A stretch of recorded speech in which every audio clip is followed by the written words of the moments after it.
guys, pag-aaralan natin ngayon yung Tanging Sayo by Jerome Abalos, requested by Rui Kun.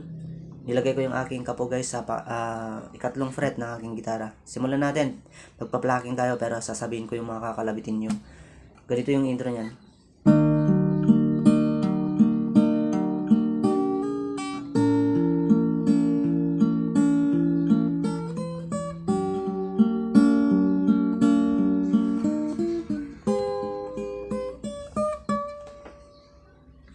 Ang unang chord dyan, C, di ba? Gagawin natin, ang unang kakalabitin nyo ay 5 at 2 sabay. Tapos ganito, 4, 3, 2. 4, 3, 2 ulit. Then 4, 3. Ulitin natin, 5, 2 sabay. Tapos 4, 3, 2, 4, 3, 2, 4,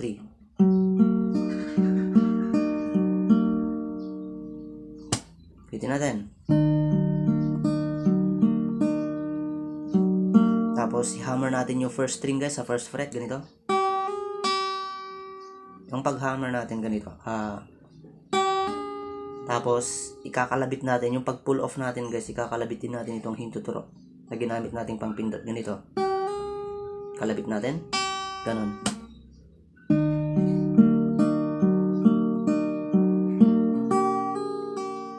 Ganon sa part ng C. Ulitin natin, isa pa.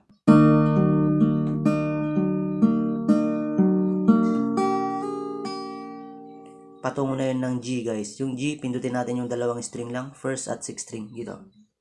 Siyempre, sabay nyo ring kakalabitin. Tapos, 4, 3, 2, 4, 3, 2, 4, 3 ulit. Then, ganun. Yung first string guys, nasa 3rd fret. Patungong 5th fret. 2, 7th fret. Patungong E minor na yun. Okay? Gets nyo siguro? Okay, balik tayo sa C para hindi kayo maguluhan.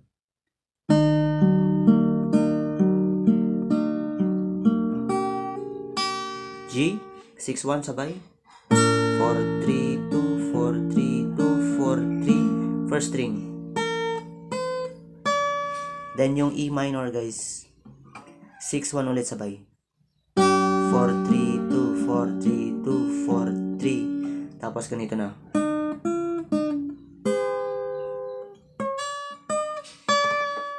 Okay. Diba, E minor yan, 6-1 sabay. 4-3-2. 4-3-2, 4-3. Tapos second string, first fret. To 3rd fret.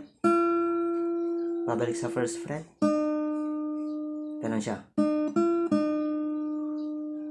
Then, yung F natin dito guys sa ikalimang fret. Parang D formation siya dito. 5th fret yung first at 3rd string. Tapos yung second string ay nasa 6th fret.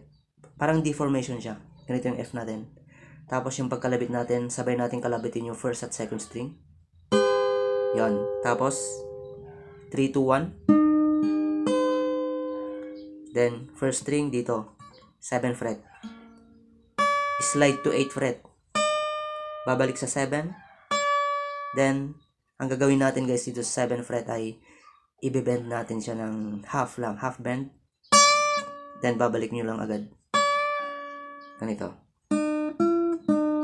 F, 3, 2, 1. First string, 7th fret. To 8th fret. Then balik 7, bebend nyo yan.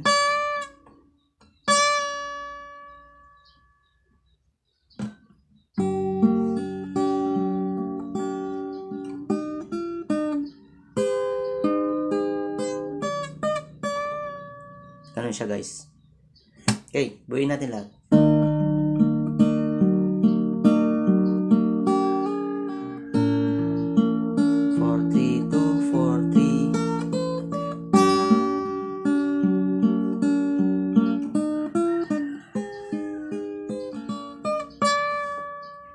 Ganun lang yung intro niyan guys. Sa mga di pa pala nakasubscribe guys, pa-like naman at subscribe na rin. Salamat po. Tungo tayo ng verse. Okay, yung verse nito guys, plakingin ulit natin siya. Pero sasabihin ko naman yung mga kalabit na string. Kasi pag strumming kasi guys, hindi bagay. Mas maganda pag plucking dito sa song na tanging sa'yo. Okay, yung chords niyan, pakita natin. Ang pag-pluck guys, ganito. Sa chord ng C ay 5, 4, 3. Tapos babawiin mo ulit ng 1, 2, 3. Okay, 5, 4, 3, 1, 2, 3. Yung bass niya kasi dyan guys, yung 5th string, 5. Tapos next ay G. Yung bass ng G, 6. Siyempre, 6, 4, 3, 1, 2, 3. Ganun lang yung pattern yan. Bass lang yung naiiba dyan. Tapos A minor, 5, 4, 3, 1, 2, 3. Ganun lang. Tapos sa part naman ng D, diba, bass niya ay 4th string. Ang gagawin nyo, ang pag-pluck dyan ay 4, 3, 2, 1, 2, 3. Ganun lang siya guys. Okay? I-play na lang natin siya. Pakita natin yung mga lyrics. Meron tayong lyrics at chords dyan. Nakatapat. Noon, okay saya, parang walang hanggan. Dito sa A minor guys, nagtagal siya. Dalawang beses yung plinak yung ganun, yung 5, 4, 3, 1, 2, 3. Ulitin natin. Noon, okay saya, parang walang hanggan. Sa tuwing magkasama, tulog mo Jesus for yan guys. Bibitawan mo ulit. Naalisin mo yung hinto drop. Pagiging G. Ligaya. Pero kung hindi naman kayo sanay sa Jesus for, pwedeng mag-stick lang kayo sa part ng G. Pagtatagal lang kayo sa G. Doon. Pero mas maganda rin pag mag-Jesus for kayo. Then second line. Kapag kayakap ka, wala nang pangangamba. Tamis ng halik, laging nagdarama. Yung Jesus for at G. Kuha nyo na siguro yan. Hitin natin guys, yung unang verse niya. Noon, okay saya, parang walang hanggan. Sa tuwing magkasama, tulog mo ay ligaya.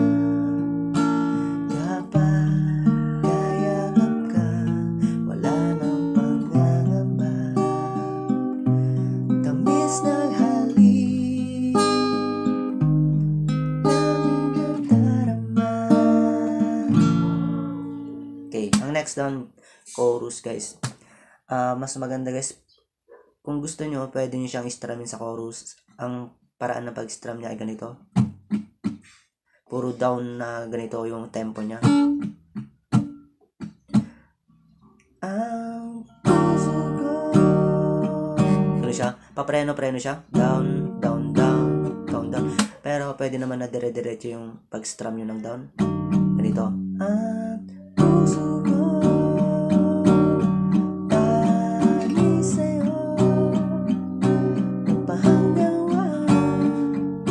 Ganun siya guys. Pero pwede rin naman pluckingin nyo. Ang pag-pluck, same dun sa pag-pluck natin sa verse. I-play na natin siya guys. Pakita natin yung lyrics niya at chords. Ang puso ko lagi sa'yo, magpakailanman. Para sa'yo lamang. Ang puso ko laging sa'yo, magpahanggang wagas. Para sa'yo lamang. Yung word na mahal, di ba nakalagay dyan, chord ng C. Diretso na yan guys sa intro. Gawin nyo ulit kung paano yung ginawa natin sa part ng intro. Mahal.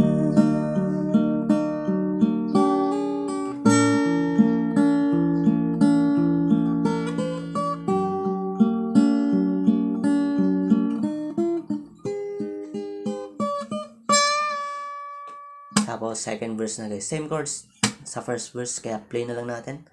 Yung lyrics, pakita natin. Ngayon wala ka na, lahat ay naglaho na. Buhay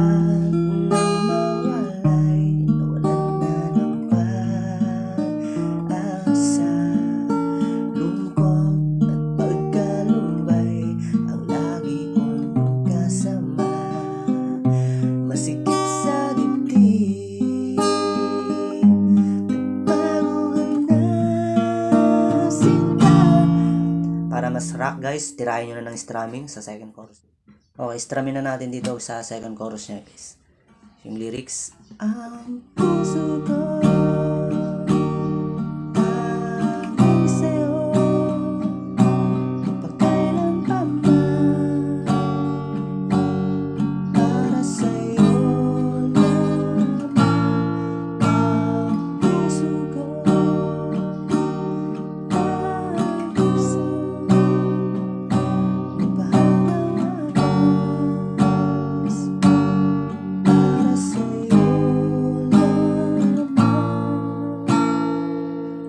Okay, ang next na doon guys ay adlib na. Pakita natin yung adlib. Yun, A minor yung una dyan. Mahal. Then E minor. Tapos F. G. Tapos yung belo niya guys, G sharp. Usan nyo lang ng isang fret. Kaya nagganitong G na ako guys para iusad ko na lang dito. G sharp. Belo niya. Para sa last chorus, chorus 3 niya ay tumaas siya ng isang note. Isang fret pala. Half note. Kaya ang chords na yan ay yan. Yan din yung mga lyrics. C sharp. Puso ko. Yung C sharp guys parang B position siya guys sa 4th fret. Tapos yung next B flat minor, parang B minor position siya sa 1st fret. Tapos yung F minor, mag-F ka, alisin nyo yung gitnang daliri, F minor. Tapos F sharp, parang F siya dito sa 2nd fret. Yung G sharp naman ay parang F position pa rin dito sa 4th fret. Ganyan lang naman yung mga chords niyan. Kahit mga bar chord dyan ay familiar naman kayo, di ba? Okay? Play natin yung chorus 3. Ang puso ko tanging sa'yo, magpakailan pa man, para sa'yo lamang. Repeat nyo lang yon. Babalik ulit kayo sa C sharp. Puso ko tanging sa'yo, magpahanggang wagas, para sa'yo lamang. Diba ang next doon ay mahal. Diretso yun guys sa B flat minor. Mahal.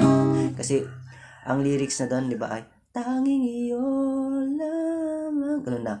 B flat minor. Mahal. Then F sharp. Tanging iyo lamang. G sharp. Tapos ito na guys. Diretso na tayo sa outro. Ito yung outro niya. Pakita natin. C sharp. Mahal. G sharp. B flat minor. F sharp. Then G sharp. Bumagsak siya sa G sharp guys. Yan. Ganun lang yung tanging sa'yo. At ulitin nyo guys kung hindi nyo nakuha para masulit yung inyong panonood sa video. At maraming salamat po. Mabuhay po tayong lahat. Bye bye.